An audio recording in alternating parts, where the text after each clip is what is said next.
you doing? I'm Anthony. Today I'm going to show you how to properly secure a bicycle on public transportation. First you want to do is you want to grab the latch in the center, lift it up, step back, let the bike rack come down slowly.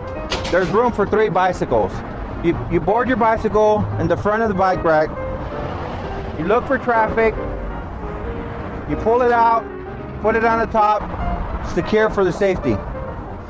Make sure your bike is secure.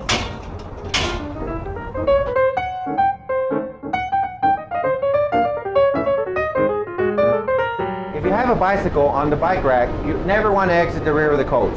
You always want to come to the front of the coach for your safety, letting the driver know, driver, I need to remove my bicycle.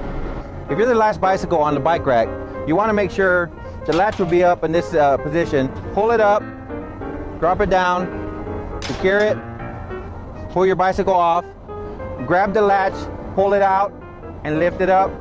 Make sure it's secure.